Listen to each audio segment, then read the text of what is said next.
Next, we have Garrett Duquesne, who's going to give us a little update on the Sprain Brook Parkway ramp realignment. Thank you. A lot of graphics. Okay.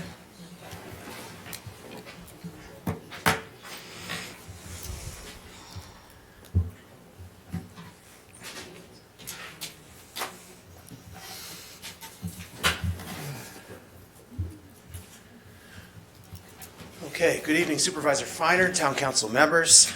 Appreciate the time being able to give this update. What I'd like to speak tonight about is a significant transportation safety improvement project. I'll also fold in a bit of an Elmwood subdivision update. So what I'm going to present is a significant collaboration and partnership between the Town Board, the Planning Board, heavy involvement, Parks Department, Parks Commissioner, New York State DOT are some of the primary partnership groups there.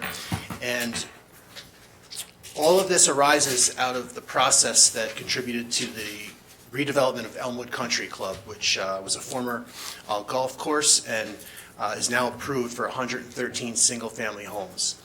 The town board's role in this whole process was as the seeker lead agency. The town board conducted the comprehensive and full environmental review process. And the town board ultimately improved what's known as a conservation subdivision. The CD overlay, the conservation subdivision is essentially, conservation subdivision is an innovative way to develop land that's an alternative to your customary subdivision. And what was done in this instance is the innovative tool was to be able to utilize lot sizes which were up to 50% than what is otherwise permitted with the underlying zoning. And what that innovative tool was able to do was enable the green space, which you see on the screen here, and it allows for a lot more open space and essentially pervious surface, which is a great thing, but still maintaining the density that was enabled by the underlying zoning. So just to orient everyone, I'm going to use the cursor a bit here. This is the former Elmwood Country Club and again the 113 single-family homes. This white band here is the Con Ed transmission line. And to the right of that is a 14.2 acre parcel, which the town board will ultimately be the recipient of an offer of dedication for a 14.2 acre parcel. And that land is destined to be annexed to the East Rumbrook Park, which, if I use my cursor, is the large park that exists over here. And for further reference, you've got the Sprain Brook Parkway here and the associated off-ramps. So in this graphic, hopefully it's not too busy, but I'm going to go through essentially with the improvements that are slated as a result of this partnership that I've referenced between the town and the DOT. So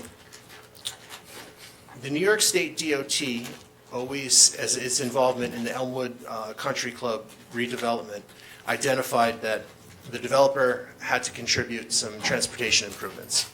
And initially it was thought that with the two off-ramps from the Sprain Parkway, it made sense to have two signals there that they call offset signals. But in taking a deeper dive into it, that made only incremental safety improvements, and we all worked together to identify a better lasting scenario.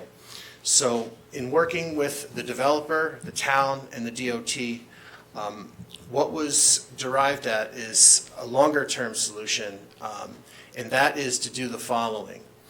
So to orient you again, this is the Sprain Parkway. This is that power line that I discussed. This is the 14 acre parcel that's now vacant. That's going to be a park, and here you can see the ball fields. These are actually existing fields. What's proposed is an abandonment of the NYS DOT southbound on-ramp to the Sprain Parkway, and that's here. So that would actually be abandoned, and it would be redesigned and placed in a geometry that lines up with the southbound off-ramp, which exists. And at that point, there would be a new signal put in. So that's a logical standard off-on ramp configuration. And that's significant. So that will bring much safety and traffic efficiency to the area. In addition to that, you've got this existing park entrance that we all know and use often, and that has always been situated right adjacent to the off-ramp. The other major part of this equation is to actually abandon that existing driveway entrance to the park and relocate it. And I'm moving my cursor here. The relocation is proposed to be right about where my cursor is. And for frame of reference, that's just inside the power lines. The general and simple rule of thumb is the further you get that new driveway away from the park entrance and an on-ramp, in general, you just have more sight distance, so it inherently is much safer. So in working with the developer, we did site visits with the police department, parks, engineering, DPW, and identified a very flat location that has great sight distance, both east and west, and it's again right where my cursor is. And that is proposed to be the new park entrance. And this blue line here represents a hypothetical new cut-through driveway that would take you to a point to the existing driveway, which is right about here, kind of towards the entrance of East Rumbrook. And that's a logical point because it's flat and actually there's a gate there. And I think vehicles sometimes traverse back and forth as needed. And I should also mention that the Parks Department is working with the Parks and Rec Advisory Board and developing programming. So this is 14.2 acres. What do you do with it? So they're working with their advisory board, identifying users, and they've identified some great options thus far, which are a combination of ball fields,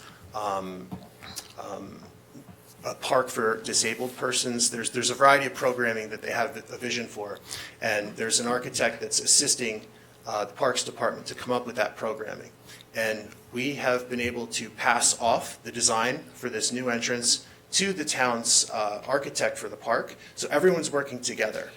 And the reason it kind of zigs and zags like this is a lot of the future park programming, it lends itself to having kind of ball fields on both sides of this road. So this is kind of set, so we know where kind of the beginning point is, where the end point, and it generally will run something like this. Some other very important items to mention is the fact that the DOT is taking a major role here. And the DOT has signed on to, sorry, the New York State Department of Transportation has signed on to design and build all these improvements that I'm discussing in terms of the ramps. So that means the abandonment of this section here, the new geometry and section here, the signal, and this off-ramp. And significant is that this off-ramp is presently one lane, so it tends to back up pretty quick with just one lane of capacity. This will then, when it's complete, be two left turns heading in an easterly direction towards 100B, and then a dedicated right turn heading in a westerly direction. So the capacity will improve significantly. Let's see here. Now, the reason I'm bringing this all to you this evening is because with the three partners, there's a series of resolutions that are on tonight, and they really set forth the obligations and the expectations of both the developer and the town. So also very noteworthy, in addition to the town acquiring the 14.2 acres, the developer has agreed to design and build the entrance portion, which I'm going to show you in just a moment here. They've also agreed to contribute $700,000 cash to the town of Greenberg that the town would hold, put into an account, and use for the purposes of actually building out this roadway, which again is in this blue line. So these are all the building blocks that the New York State DOT wants to see. The DOT needs to see surety that this driveway will be abandoned because essentially it will be a work zone when this project gets going. And they, of course, want the town to guarantee safe and future access for its park. couple other notes. The site was a former golf course, so they used a variety of pesticides over the years, as you would imagine. Pretty much every golf course, this is the case. So they will be cleaning up the site in its entirety, including the 14.2 acres. I wanted to note that, and in terms of order of operations, the developer will first clean up the site through the New York State DEC, Department of Environmental Conservation, Brownfield Cleanup Program. And after that point, they will then build this entrance. So the last slide I want to show,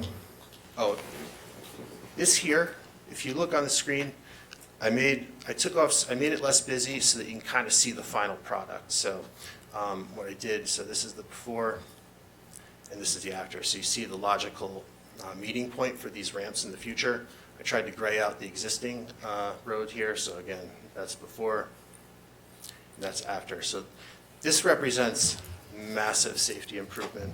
And the last thing is, I had indicated before that the developer was willing to design and build the entrance ramp. They've gone so far as to design this entrance ramp, this entrance to the park, the future park, as you see on the screen here. So they've already done that to DOT standards, and they have it submitted for approval with DOT. So all this is very much appreciated from these efforts by the developer. And again, for frame of reference, this swath here is the transmission line, just to orient you where this driveway will be. Again, it will be way far from the off-ramps. I think the only other piece that I failed to mention is the town does have a fiscal contribution for the signal, and that's CD1, which is the town's CD2 is the guarantee of the fiscal contribution of the town to the DOT. CD3 is the town's assurance that it's working towards developing this alternate park entrance. And CD1 is the agreement between the town of Greenburgh and the developer. And again, the developer's obligations are $700,000 cash to the town and the design and construction of this new entrance. So I'm happy to answer questions. But it's been a long time getting to this point, and I can give you some timeline stuff, which I'm sure you want to know. But I do really think that this is much to the benefit of the town and our residents. When is the work going to? When do you think the work would start? And will this be done before the construction, before the homes are built, or towards the end of the construction? So, with the passage of the resolutions that are on for the town board this evening, CD2 and CD3, I will send over to New York State DOT as soon as they're stamped. That will kickstart an 18 to 24 month New York State DOT design process. At the end of that 18, 24 months, they are ready to go to bid on this whole ramp realignment scenario. So the clock will start running, and we have to do our part and work with the developer to affect the driveway changes. In speaking with the developer, their goal is to break ground on the brownfield cleanup program early next year, and that work will be site-wide on both sides of the power lines, both the development side of the homes as well as the park side. So you're going to see activity on that site, I'm sure, next year by the developer, starting with the cleanup. And once they get through much of the cleanup, they'll start doing infrastructure like retaining ponds and some roadways for their development. It'll start taking shape, and then I think the homes will really start ramping up probably 2026, 2027. And our goal, working with Joe Casey, is to continue on with that park design and at a minimum get a great geometry for our roadway so that we can get that design knowing we've got $700,000 to build it. That's great. Any questions? I actually have a question. So are we receiving the $700,000 or is it a pass-through? The town is receiving $700,000 from the developer, and that money, we work with the comptroller in the town to do whatever your preference is, but if that $700,000 sits in the account and is then a placeholder for the subsequent bidding that the town will do for the driveway, that's fine. I did work with the town board in the last capital budgeting session to have $700,000 approved to account for the signal improvement to DOT. So it's all accounted for in that fashion. But it's coming from DOT. I'm sorry? It's coming from DOT, the funds? The funds for the ramp, for the overall ramp realignment is DOT funded, Okay. which will be supplemented by the $700,000 town contribution. Okay, so then we have a separate single audit that has to be included annually. Thank you. Okay, yeah, whatever you need, we'll work with you, and I'll keep you apprised of timelines. The DOT does not have an expectation to get cash until such time as it bids, so that'll be towards somewhere in that 18 to 24-month period. This is really great. Thank you for your hard work. You're really doing a great job. Thanks very much. I have a question. Thank you, Commissioner. I also have a question. Wait, Terry, hold on a second, Pat. Kimberly. Do you have Kimberly, the, Can you give Ms. Weems the mic, your mic? The mic? Can you give her mic so you can talk? Yeah. Huh? My question is, the parks, what is the jurisdiction? What is the park, where are the parks for? Who will they be open to? Are there fees? So East Rumbrook Park, well, actually, Parks Commissioner is here. But East Rumbrook Park is a town park, of course. And this is intended to be annexed to that. So my understanding is that anyone that has the ability to use East Rumbrook Park would also have the ability to use this expansion. it will be open to all the residents of the town of Greenberg. Thank you. Thanks very much.